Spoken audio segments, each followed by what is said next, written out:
พิษสุนัขบ้าเพื่อบ่ให้มีการสูญเสียชีวิตจากโรคพิษสุนัขบ้าเฮาผู้คนต้องเป็นส่วนหนึ่งในการเฝ้าระวังป้องกันควบคุมและบูรณาการร่วมกันกำจัดโรคพิษสุนัขบ้าให้หมดไปจากประเทศไทยและบ่ได้ลืมว่าสัตว์เลี้ยงลูกด้วยนมกูชนิดเป็นโรคพิษสุนัขบ้าเฮาต้องเฝ้าระวังสัตว์ปลอดโรคขนปลอดภัยจากโรคพิษสุนัขบ้าที่นี่สถานีวิทยุกระจายเสียงแห่งประเทศไทยจังหวัดแพร่ส่งกระจายเสียงด้วยระบบ FM สเตอริโอมัลติเพล็กซ์ความถี่91เมกะเฮิรตซ์จากนี้ไปติดตามรับฟังรายการข่าวสารการศึกษาเมืองแพร่โดยสำนักงานศึกษาธิการจังหวัดแพร่ที่นี่สถานีวิทยุกระจายเสียงแห่งประเทศไทยจังหวัดแพร่ส่งกระจายเสียงด้วยระบบ FM สเตอริโอมัลติเพล็กซ์ความถี่91เมกะเฮิรตซ์จากนี้ไปติดตามรับฟังรายการร้อยเรื่องราวข่าวสารเมืองแพร่ทุกวันจันทร์ถึงวันศุกร์เวลา 11 นาฬิกาถึง 12 นาฬิกาช่วงข่าวสารการศึกษาเมืองแพร่โดยสำนักงานศึกษาธิการจังหวัดแพร่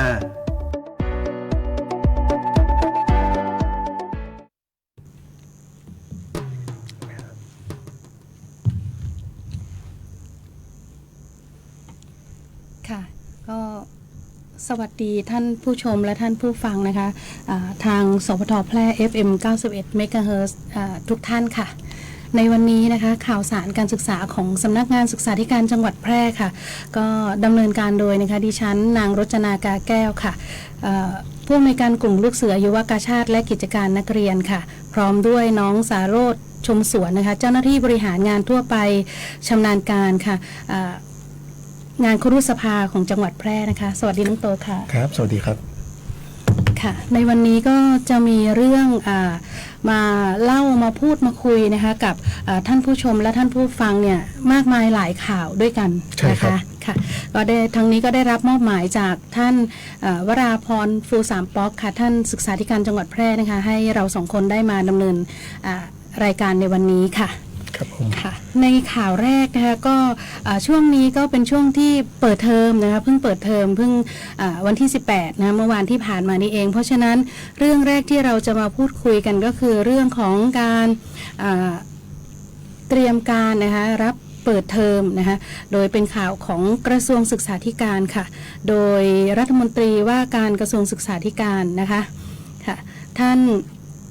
ประเสริฐจันทระรวงทองนะคะรัฐมนตรีว่าการกระทรวงศึกษาธิการเนี่ยก็ได้เป็นประธานในการประชุมผู้บริหารระดับสูงนะของกระทรวงศึกษาธิการค่ะเมื่อวันที่14พฤษภาคมนี้ค่ะก็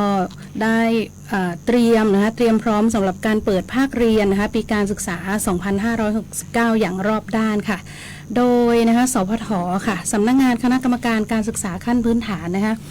ในจังหวัดแพร่ของเราก็จะมี3หน่วยเช่นกันด้วยกันนะคะก็คือสพป.แพร่เขต1สพป.แพร่เขต2รวมถึงสพม.แพร่นะคะก็สพทก็ได้กำหนดนะคะ7มาตรการสำคัญเพื่อลดภาระค่าใช้จ่ายของผู้ปกครองค่ะอาทิการลดหรือผ่อนผันการเก็บเงินบำรุงการศึกษานะคะการยืดหยุ่นเรื่องการแต่งเครื่องแบบนักเรียนลูกเสือเนตรนารีและยุวกาชาติตามความเหมาะสมของแต่ละสถานศึกษารวมถึงลดการใช้วัสดุอุปกรณ์การเรียนหรือกิจกรรมที่อาจก่อให้เกิดค่าใช้จ่ายเพิ่มเติมโดยไม่จำเป็นค่ะตลอดจนการลดหรืองดการจัดซื้อหนังสือเสริมหลักสูตรนอกเหนือจาก8กลุ่มสาระการเรียนรู้และลดภาระการมอบหมายชิ้นงานหรือโครงงานที่สร้างค่าใช้จ่ายแก่ผู้ปกครองขณะเดียวกันก็มีการส่งเสริมนะคะการนำเทคโนโลยีดิจิทัลมาใช้ในการบริหารจัดการศึกษาและการจัดการเรียนการสอนเพื่อเพิ่มประสิทธิภาพและอำนวยความสะดวกแก่ครูนักเรียนและก็ผู้ปกครองค่ะต่อไปก็จะเป็นด้านสำนักงานคณะกรรมการส่งเสริมการศึกษาเอกชนค่ะครับผมสำหรับในส่วนของสำนักงานคณะกรรมการส่งเสริมการศึกษาเอกชนหรือสช.นะครับก็ได้กำหนดมาตรการเช่นเดียวกันนะครับมีอยู่ด้วยกัน3มาตรการหลักด้วยกันนะครับก็ประกอบด้วย1ด้านการจัดการเรียนการสอนก็ให้สถานศึกษาดำเนินการเรียนการสอนตามปกตินะครับแต่เพื่อไม่ให้เกิดผลกระทบต่อคุณภาพเพื่อเรียนคุณภาพการศึกษาการพัฒนาคุณภาพของผู้เรียนในทุกระดับนะครับ 2ด้านการลดการภาระค่าใช้จ่ายของผู้ปกครอง ทั้งเรื่องเครื่องแบบนักเรียนนะครับอุปกรณ์การเรียนและกิจกรรมเสริมหลักสูตรผ่านโครงการและมาตรการช่วยเหลือต่างๆและ3ด้านความปลอดภัยนะครับและสุขภาพโดยเน้นการพัฒนาและส่งเสริมมาตรการที่ลดผลกระทบต่อสุขภาพจากสถานการณ์ฝุ่นละออง PM 2.5 และปัจจัยเสี่ยงด้านสิ่งแวดล้อมอื่นๆด้วยครับผมค่ะต่อไปก็จะเป็นสำนักงานคณะกรรมการอาชีวศึกษาสอสนะคะก็ในจังหวัดแพร่เราก็จะมีอยู่6แห่งด้วยกันนะคะก็สอสก็ได้ดำเนินการ3มาตรการสำคัญค่ะได้แก่การลดภาระผู้เรียนและผู้ปกครองโดยจัดการเรียนรู้แบบผสมผสานค่ะ Hybrid Learning นะคะก็มีทั้งออนไซต์แล้วก็ออนไลน์อย่างเงี้ยค่ะ Hybrid นะคะปรับระยะเวลาการฝึกงานแล้วก็ปรับรูปแบบการประชุมจากออนไซต์เป็นออนไลน์นะคะรวมทั้งมีมาตรการช่วยเหลือประชาชนผ่านกิจกรรมอาชีวอาสาค่ะอาทิบริการล้างเครื่องปรับอากาศการทำความสะอาดและบำรุงรักษาระบบโซลาร์เซลล์การเปลี่ยนถ่ายน้ำมันเครื่องและบริการด้านช่างพื้นฐานอื่นๆตลอดจนลดภาระด้านการบริหารราชการค่ะโดยส่งเสริมการประชุมออนไลน์แล้วก็สนับสนุนงานในรูปแบบ Work from Home ตามความเหมาะสมนะคะในส่วนของศึกษาธิการจังหวัดแพร่ของเราเช่นกันน้องโตเนาะก็จะมีสนับสนุนการปฏิบัติงานในรูปแบบ Work from Home นะคะเราก็จะมีทั้งการ Work from Home แล้วก็ Work on Site นะคะเราก็จะปฏิบัติมาตั้งแต่เดือนมีนาคมนะคะเมษายนรวมถึงเดือนนี้เช่นกันค่ะในส่วนของสกร.เป็นยังไงบ้างคะน้องโตคะครับผมนอกเหนือจากสพท.เอกชนแล้วก็อาชีวะนะครับก็จะมีในส่วนของกรมส่งเสริมการเรียนรู้หรือสกร.นะครับหรืออย่างที่เราเรียกกันเมื่อก่อนว่ากศน.นั่นเองนะครับในส่วนของกรมส่งเสริมการเรียนรู้นะครับก็ได้กำหนดแนวทางปฏิบัติที่สำคัญก็ประกอบด้วยมาตรการการลดภาระค่าใช้จ่ายนะครับก็จะพิจารณาแนวทางลดหย่อนหรือผ่อนผันค่าลงทะเบียนและค่าบำรุงการศึกษารวมถึงผ่อนผันการแต่งเครื่องแบบนักศึกษาเพื่อให้ผู้เรียนสามารถเข้าถึงการเรียนรู้ได้อย่างยั่งยืนนะครับพร้อมทั้งร่วมกับกระทรวงศึกษาธิการวางแผนประหยัดพลังงานสำหรับหน่วยงานและสถานศึกษาในสังกัดทั่วประเทศเช่นเดียวกันนะครับและนอกจากนี้นะครับยังมีการลงนามบันทึกข้อตกลงความร่วมมือหรือ MOU กับ18หน่วยงานเพื่อบูรณาการระบบคุ้มครองและดูแลช่วยเหลือนักเรียนแบบครบวงจรนะครับป้องกันภัยในทุกมิติทั้งในด้านสุขภาพกายสุขภาพจิตและความรุนแรงพร้อมทั้งส่งเสริมเทคโนโลยีดิจิทัลในการจัดการเรียนรู้รวมถึงการจัดทำแผนเผชิญเหตุ Emergency Plan เพื่อรองรับการจัดการศึกษาในทุกสถานการณ์นะครับและ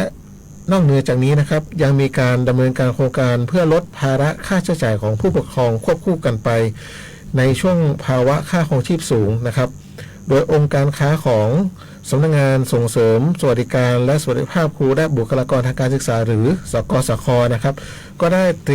จัดเตรียมจำหน่ายสินค้าและอุปกรณ์ทางการศึกษาผ่านร้านศึกษาพาณิชย์ทั้ง7แห่งทั่วประเทศเช่นเดียวกันนะครับรวมถึงช่องทางออนไลน์เพื่ออำนวยความสะดวกแก่ผู้ปกครองในการเลือกซื้อสินค้าในราคาประหยัดโดยจะมีการปรับลดราคาสินค้ากว่า 50% นะครับเพื่อช่วยบรรเทาภาระค่าใช้จ่ายในช่วงเปิดภาคเรียนในภาคเรียนที่1ปีการศึกษา2569อีกด้วยนะครับค่ะสถานที่จำหน่ายนะคะของร้านศึกษาพันธุ์นี่ถ้าใกล้เราที่สุดนะคะที่เรา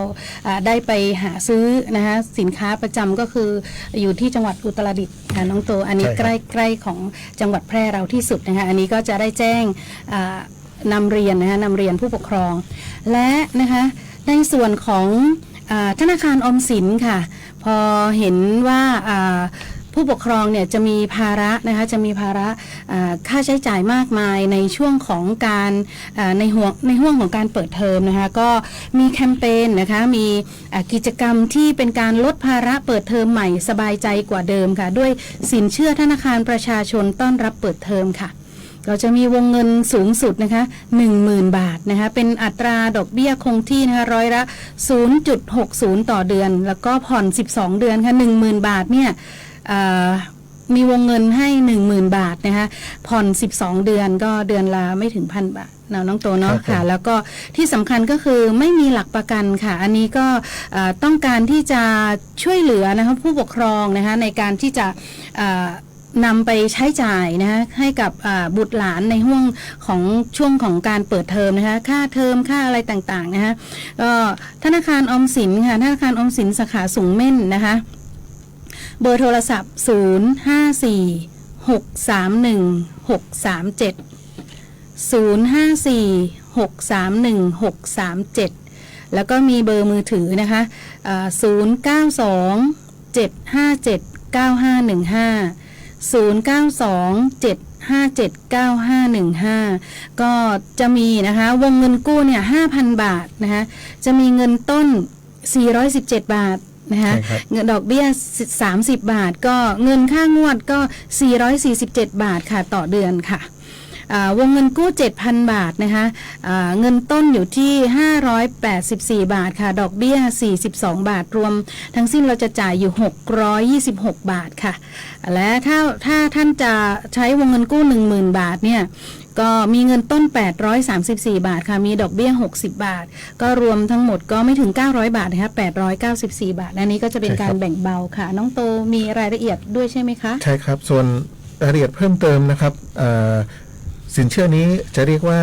สินเชื่อต้อนรับเปิดเทอมของธนาคารออมสินปี 2569 นะครับรายละเอียดเพิ่มเติมนะครับก็จะมีคุณสมบัตินะครับคุณสมบัติของคนที่จะยื่นขอสินเชื่อตัวนี้ได้เนี่ยต้องเป็นผู้ปกครองของนักเรียนนักศึกษาที่มีอาชีพและรายได้ณวันที่ขอสินเชื่อเนี่ยอายุ 25 ปีบริบูรณ์ขึ้นไปนะครับและอายุไม่เกิน 65 ปีบริบูรณ์นะครับมีถึงที่อยู่อาศัยที่แน่นอนและก็สามารถติดต่อได้นะครับวัตถุประสงค์ของสินเชื่อตัวนี้นะครับเพื่อนำไปเป็นค่าใช้จ่ายในการศึกษาสำหรับการเปิดเทอมอย่างเช่นค่าเทอมค่าอุปกรณ์การเรียนชุดนักเรียนนักศึกษาค่าธรรมเนียมการศึกษาค่าหลักสูตรต่างๆหรือเพื่อเสริมสภาพคล่องในช่วงการดำรงชีพของผู้ปกครองและนักเรียนนักศึกษานะครับวงเงินสูงสุดไม่เกินรายละ 10,000 บาทนะครับระยะเวลาการผ่อนกู้1 ปีหรือ12 งวดชำระทั้งเงินต้นและดอกเบี้ยในเงินงวดไปพร้อมๆกันนะครับอัตราดอกเบี้ยถูกมากนะครับร้อยละ 0.60 ต่อเดือนนะครับหลักประกันสินเชื่อตัวนี้จะไม่มีหลักประกันนะครับช่องทางการให้บริการก็สามารถยื่นขอสินเชื่อได้ที่ธนาคารออมสินสาขาสูงเม่นหรือโทรติดต่อสอบถามได้เบอร์โทรศัพท์อย่างที่ท่านผอ.รจนาได้แจ้งไปเมื่อกี้นะครับ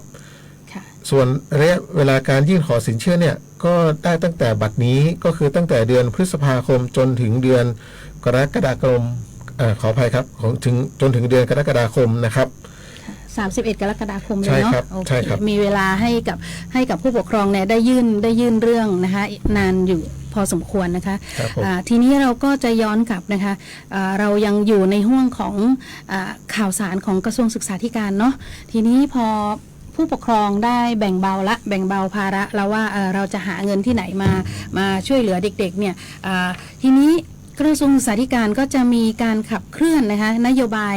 ค่ะ 5 Quick Win นะคะหรือว่า5 Quick Win นั่นเองนะคะก็คือ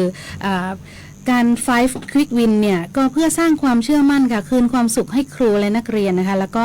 วางรากฐานการศึกษาไทยให้ตอบโจทย์อนาคตของประเทศนะคะอันนี้ก็จะเป็นนโยบายของท่านรัฐมนตรีว่าการกระทรวงศึกษาธิการรวมถึงท่าน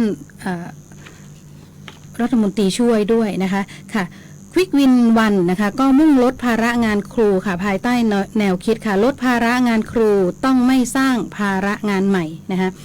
ปรับลดโครงการที่ไม่จำเป็นนะคะแล้วก็นำเทคโนโลยีดิจิทัลเข้ามาช่วยบริหารจัดการค่ะ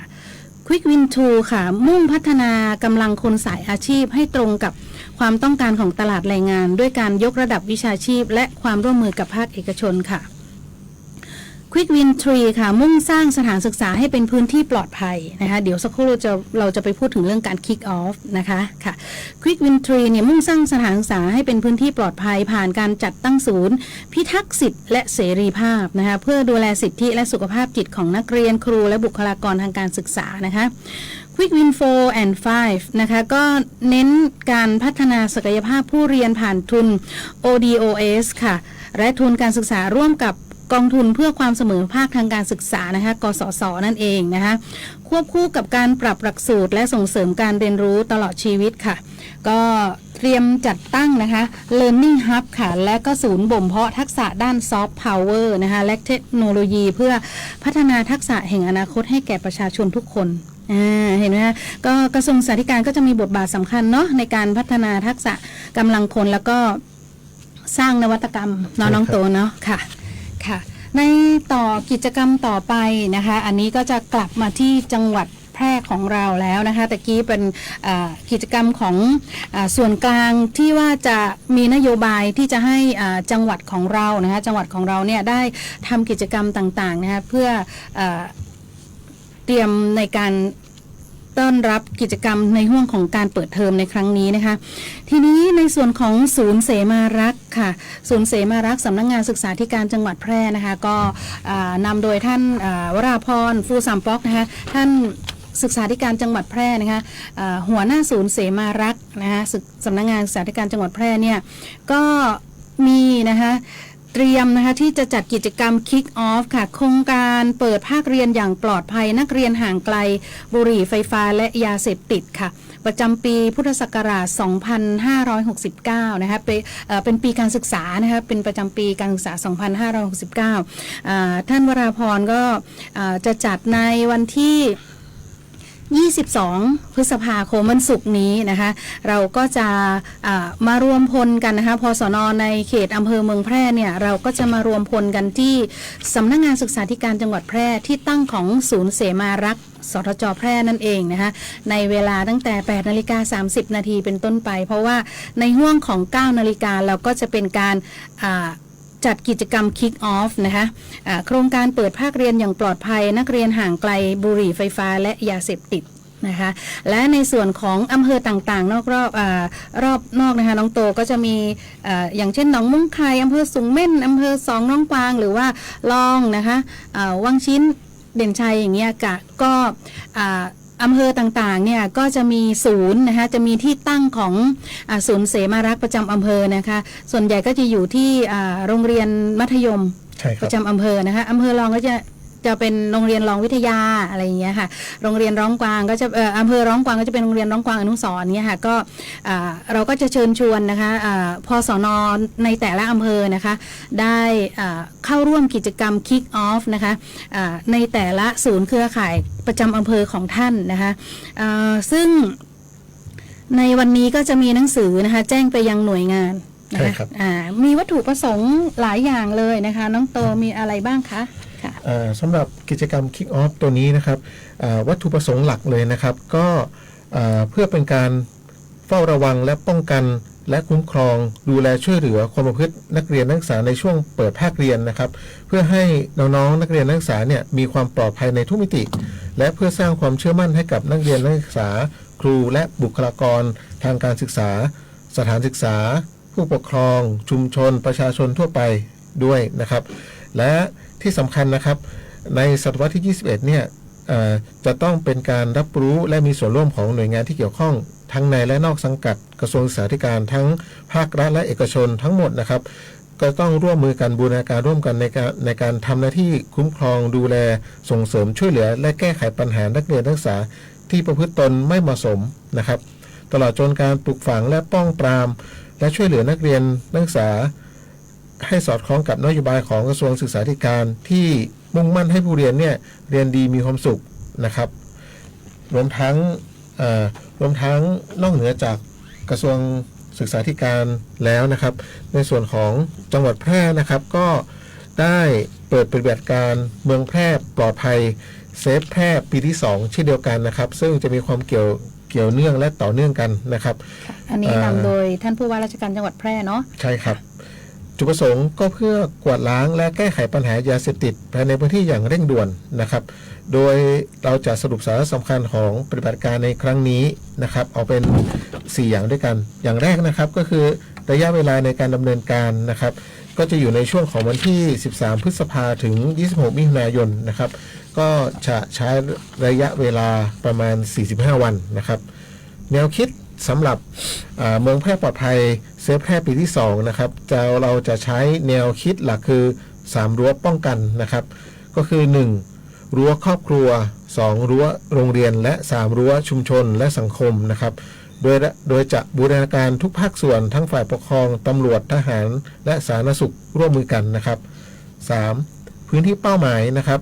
เราจะเอ็กซเรย์แล้วก็ตรวจค้นเป้าหมายในทุกอำเภอในจังหวัดแพร่นะครับอย่างเช่นการออกตรวจพื้นที่ตามแหล่งมั่วสุมต่างๆนะครับอันที่ 4 ก็คือมาตรการที่สำคัญนะครับ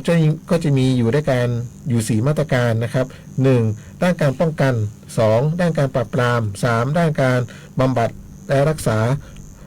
เพื่อนำผู้เสพเนี่ยเข้าสู่กระบวนการฟื้นฟูนะครับ 4. ด้านการฟื้นฟูนะครับก็คือการช่วยเหลือผู้บำบัดเนี่ยให้สามารถกลับคืนสู่สังคมได้อย่างปกติสุขนะครับค่ะโดยนะคะเมื่อวันที่ 15 พฤษภาคมค่ะในห้องเวลาประมาณ 10 นาฬิกานะคะที่ห้องประชุมจดหมายเหตุค่ะชั้น 2 สารกลางจังหวัดแพร่ค่ะท่านสมชายเลิศประสิทธิพันธ์นะคะผู้ว่าราชการจังหวัดแพร่นะคะก็พร้อมด้วยหน่วยงานด้านความมั่นคงนะคะฝ่ายปกครองสาธารณสุขและภาคีเครือข่ายทุกภาคส่วนค่ะก็ร่วมแถลงข่าวการเปิดปฏิบัติการป้องกันและแก้ไขปัญหายาเสพติดอย่างเร่งด่วนนะคะภายใต้แนวคิดเมืองแพร่ปลอดภัยเซฟแพร่นะคะก็ดำเนินการอย่างที่น้องโตบอกก็คือห่วงในวันที่ 13 พฤษภาคมถึง 26 มิถุนายน 2519 ค่ะรวม 45 วันเพื่อยกระดับการป้องกันและแก้ไขปัญหายาเสพติดในพื้นที่จังหวัดแพร่นะคะอย่างเป็นรูปธรรมค่ะโดยท่านผู้ว่าราชการจังหวัดแพร่นะคะก็กล่าวว่าการป้องกันและแก้ไขปัญหายาเสพติดเนี่ยถือว่าเป็นนโยบายสำคัญของรัฐบาลและกระทรวงมหาดไทยค่ะจังหวัดแพร่จึงมุ่งดำเนินการเชิงรุกอย่างจริงจังนะคะโดยมีศูนย์อำนวยการป้องกันและปราบปรามยาเสพติดจังหวัดแพร่ค่ะสอปสจแพร่นะคะเป็นศูนย์กลางในการขับเคลื่อนเพื่อสร้างความปลอดภัยและความสงบสุขให้กับประชาชนภายใต้แนวคิดเมืองแพร่ปลอดภัยนะคะก็มี4มาตรการหลักอย่างเช่นอย่างที่น้องโตได้พูดถึงเมื่อสักครู่นะคะโดยเน้นการมีส่วนร่วมจากทุกภาคส่วนค่ะทั้งภาครัฐภาคประชาชนภาคเอกชนสถานศึกษารวมถึงเครือข่ายชุมชนและชุดรักษาความปลอดภัยหมู่บ้านนะคะหรือชรบนั่นเองนะคะในการร่วมเฝ้าระวังและป้องกันปัญหายาเสพติดในพื้นที่ค่ะสำหรับในการดำเนินงานในช่วง 45 วันนะคะจังหวัดแพร่ก็ได้กำหนดเป้าหมายเร่งด่วนในการค้นหาผู้เสพและผู้ติดยาเสพติดจำนวน529 รายค่ะและผู้ค้าผู้ผลิตยาเสพติดจำนวน65 รายครอบคลุมทั้ง8อำเภอของจังหวัดค่ะโดยดำเนินการเอ็กซเรย์พื้นที่ร่วมกับฝ่ายปกครองตำรวจสาธารณสุขกำนันผู้ใหญ่บ้านแล้วก็องค์กรปกครองส่วนท้องถิ่นค่ะเพื่อเร่งนำผู้เสพนะคะเข้าสู่กระบวนการบำบัดรักษาพร้อมเดินหน้าปราบปรามผู้ค้าและผู้ผลิตอย่างเด็ดขาดนะคะรวมถึงขยายผลยึดนะคะอายัดทรัพย์สินเครือข่ายยาเสพติด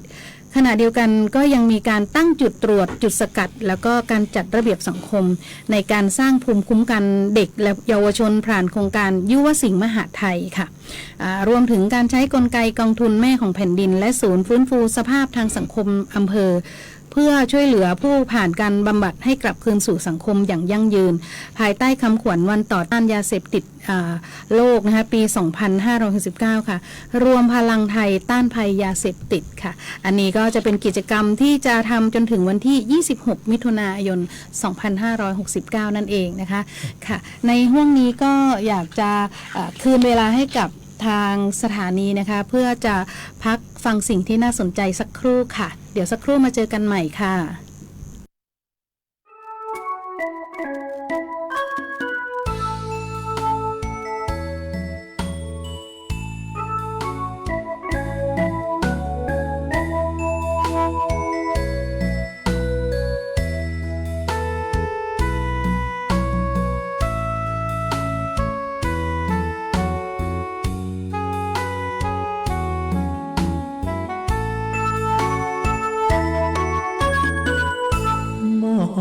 ม้สักถิ่นรักประลอ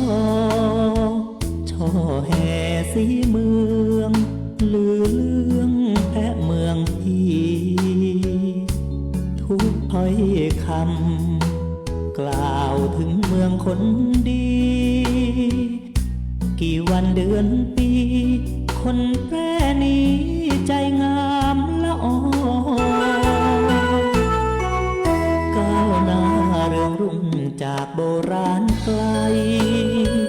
ชื่อเวียงโกไสตำนานล้านนาไทยก่อมีชื่อเป็นเมืองแพร่มาหลายพศสุขใจจริงหนอคราได้ใกล้ชิดติดตาลำน้ำยมไหลมาจากเขาพงไพร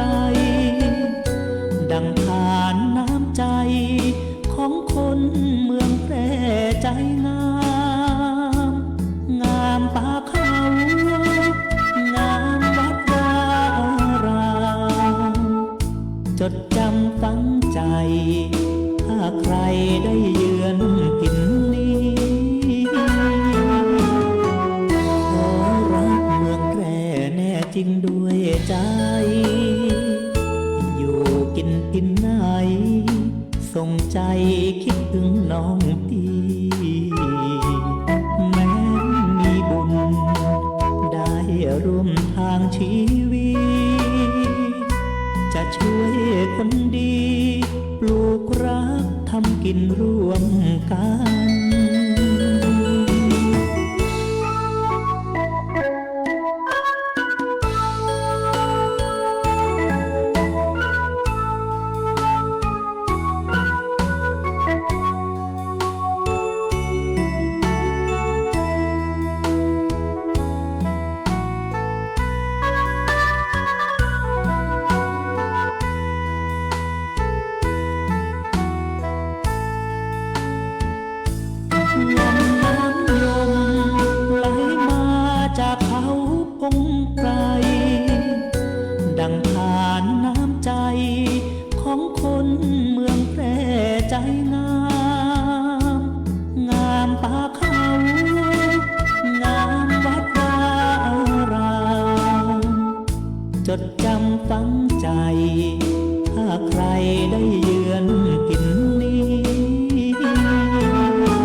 คุณกำลังเผชิญกับปัญหาหนี้สินอยู่ใช่ไหม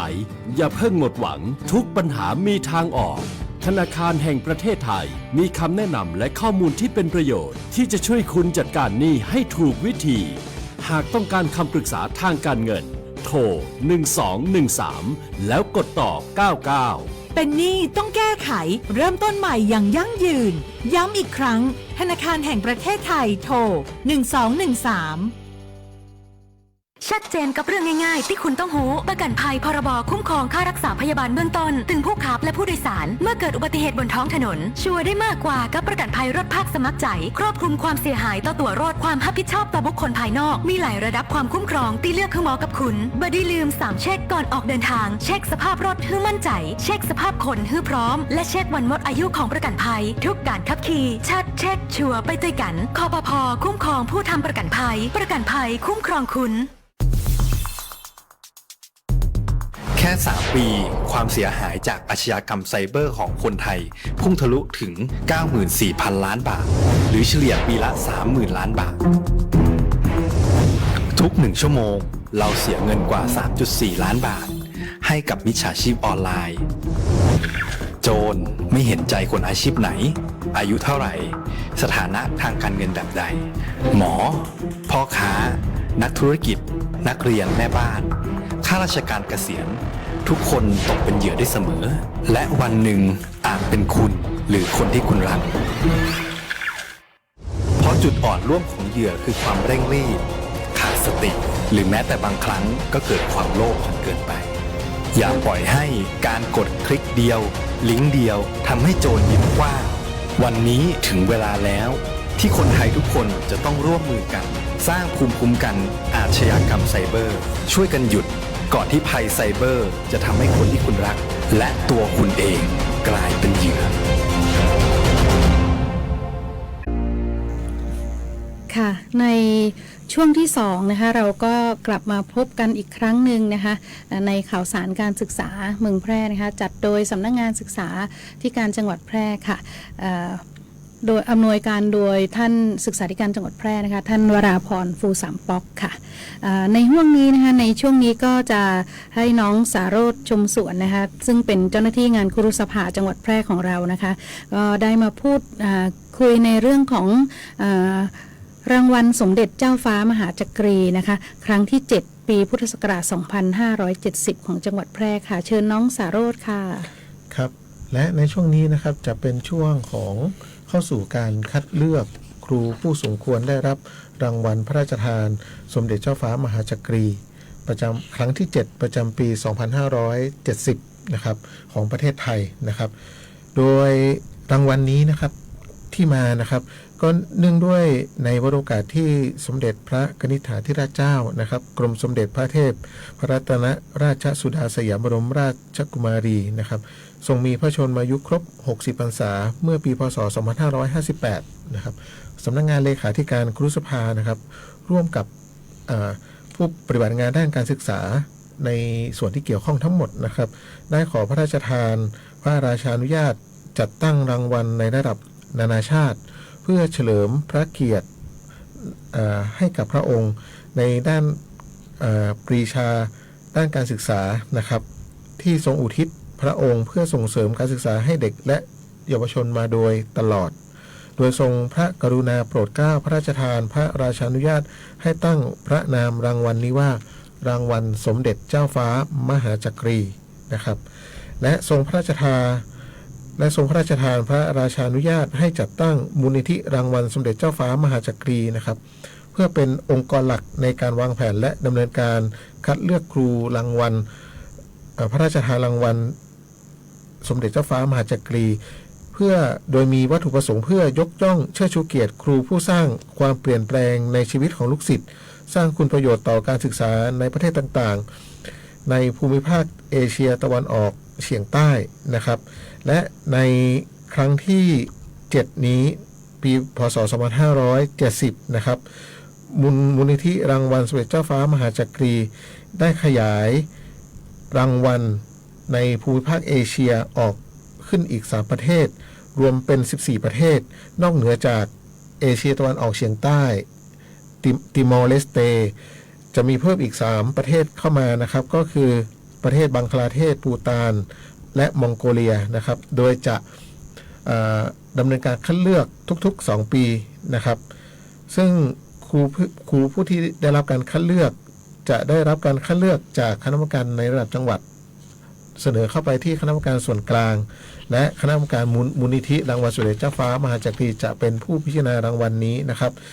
สำหรับรางวัล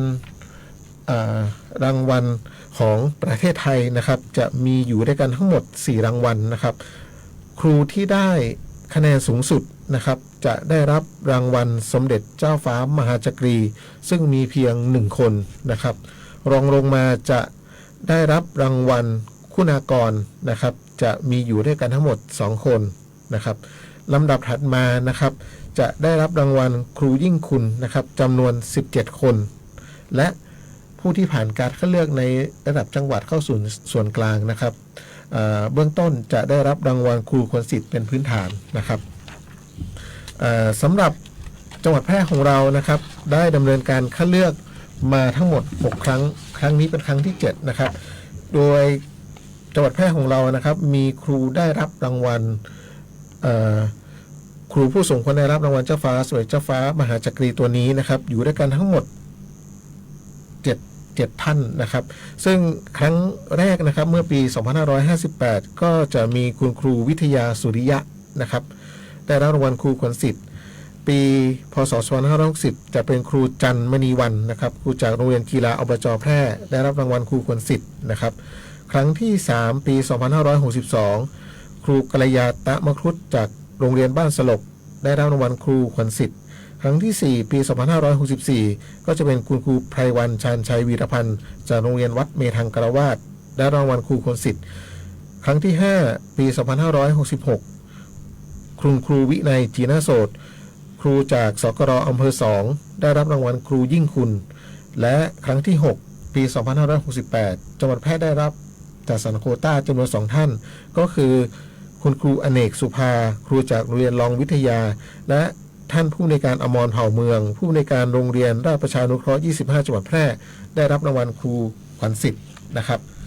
โดยในการดำเนินการคัดเลือกครูผู้สมควรได้รับรางวัลสมเด็จเจ้าฟ้ามหาจักรีครั้งที่7ปี 2560 ขออภัยครับปี 2570 นี้นะครับโดยสำนักงานศึกษาธิการจังหวัดแพร่ได้ดำเนินการประชาสัมพันธ์ให้กับหน่วยงานสถานศึกษาและหน่วยงานในจังหวัดแพร่แทบจะทุกหน่วยงานให้รับทราบรางวัลนี้โดยท่านที่สนใจนะครับสามารถเสนอรายชื่อคุณครูนะครับเข้ามายังสำนักงานศึกษาธิการจังหวัดแพร่ได้ภายในวันที่30 มิถุนายนนะครับซึ่งรายละเอียดเพิ่มเติมนะครับสามารถ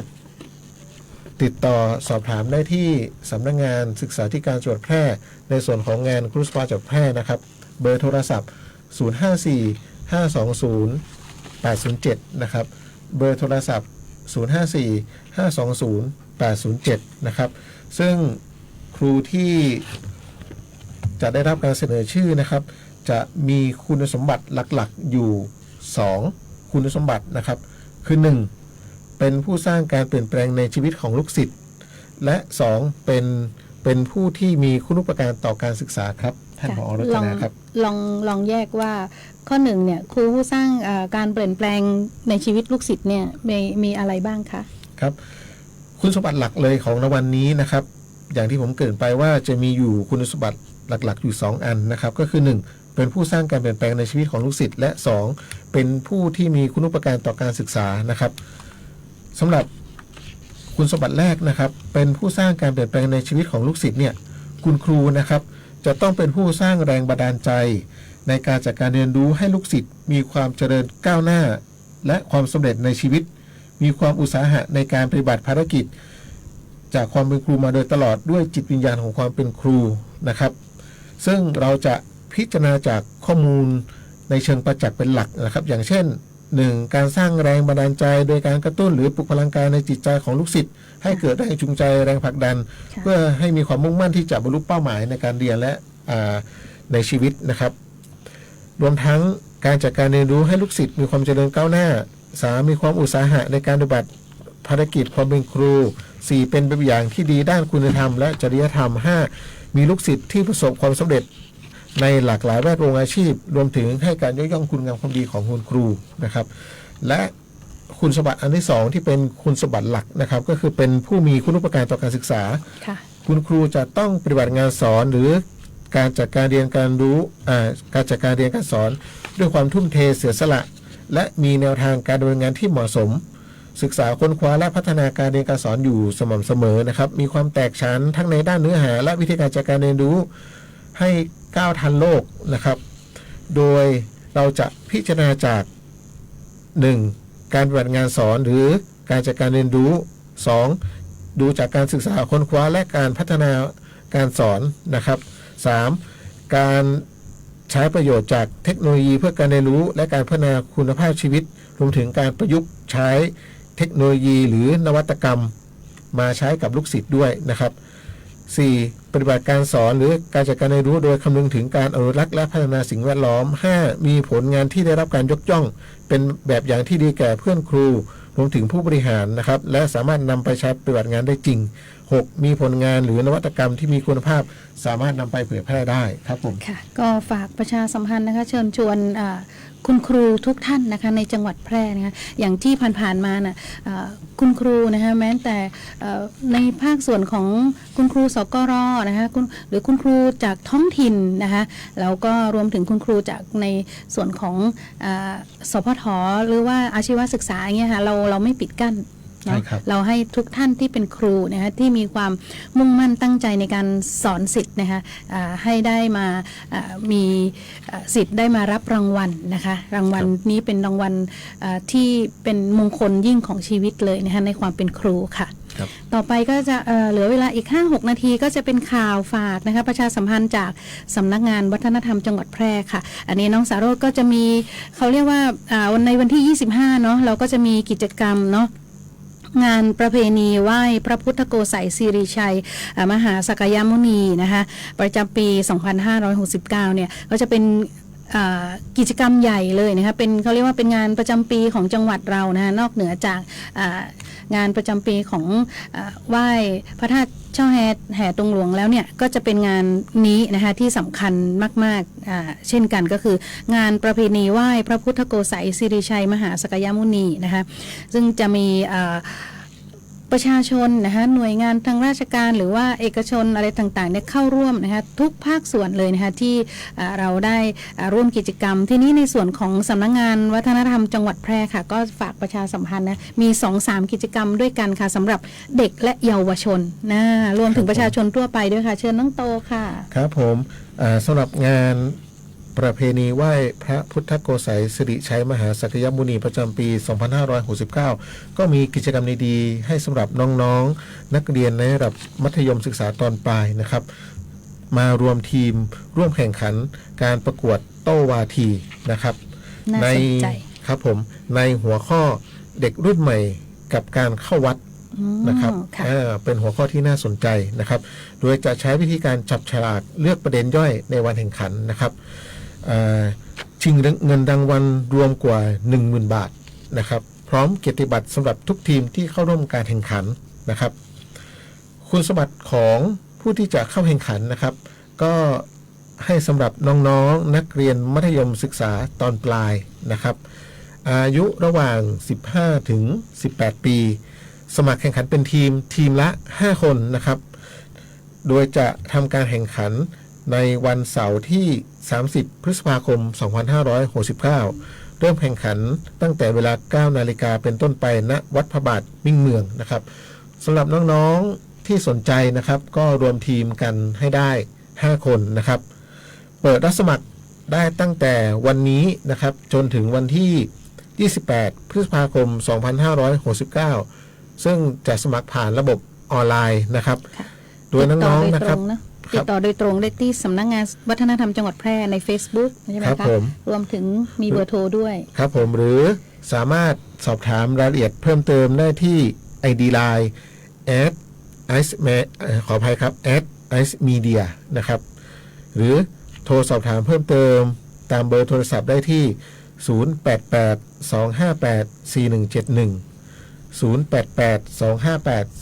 088-258-4171 และ 054-620-751 ครับค่ะทั้งนี้ก็ไม่ใช่มีกิจกรรมเฉพาะของเด็กโตนะคะพี่มัธยมปลายน้องๆนะคะในส่วนของระดับประถมนะคะก็จะมีการประกวดระบายสีดินสอค่ะเป็นการเปิดเวทีแห่งจินตนาการให้เด็กๆได้ปลดปล่อยพลังความคิดสร้างสรรค์นะคะก็จะมีการร่วมประกวดวาดภาพระบายสีดินสอค่ะ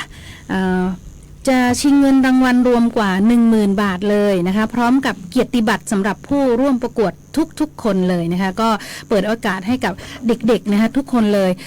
มีทั้งระดับป .1 ถึงป .3 นะคะป .1 ถึงป .3 เนี่ยมีหัวข้อว่าเที่ยวแพร่บ้านฉันตอนนี้ก็ลอง ไกด์ลองวาดภาพร่างหรือว่าฝึกนะคะโรงเรียนนะคะสถานศึกษาเนี่ยก็สามารถจะนำหัวข้อนี้เนี่ยไปให้เด็กๆได้ฝึกวาดภาพก่อนนะคะก่อนวันประกวดจริงก็ได้นะคะหัวข้อเที่ยวแพร่บ้านฉันนะคะเริ่มแข่งขันเวลา 9 นาฬิกาค่ะต่อไปเป็นป .4 ถึงป .6 ค่ะป .4 ถึงป .6 จะเป็นหัวข้อมหัศจรรย์ภูมิปัญญาแพร่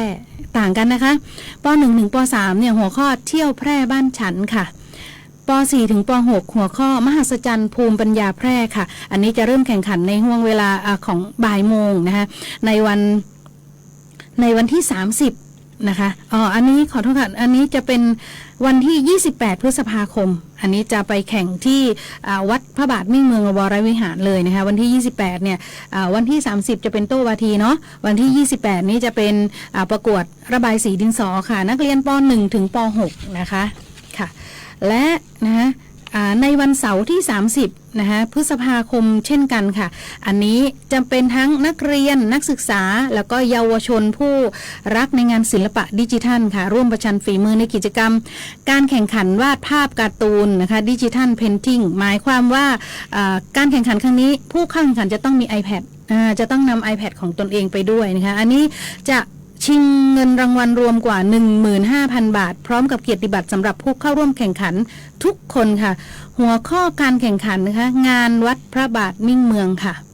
งานวัดพระบาทมิ่งเมืองอันนี้ก็ผู้ที่สนใจก็สามารถฝึกซ้อมได้เลยนะคะคุณสมบัติก็นักเรียนระดับมัธยมศึกษาเห็นไหมคะตะกี้ประถมมีม.ปลายแล้วตอนนี้มัธยมศึกษาก็ทั้งม.ต้นม.ปลายนะคะนักศึกษาอาชีวศึกษาค่ะระดับอาชีวศึกษาหรือ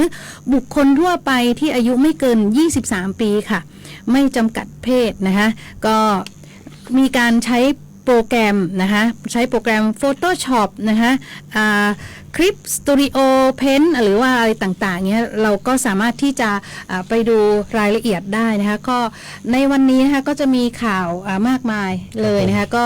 ทางเรานะคะทั้งสองคนค่ะรจนากาแก้วค่ะรวมถึงน้องสาโรจน์ชุมสวนค่ะก็ต้องขอบคุณผู้ชมผู้ฟังแล้วก็ขอบคุณสวทแพร่ FM 91 เมกะเฮิรตซ์มาในโอกาสนี้ค่ะสวัสดีค่ะสวัสดีครับ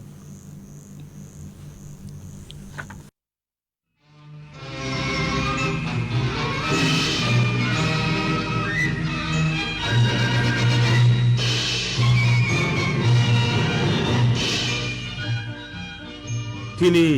สถานี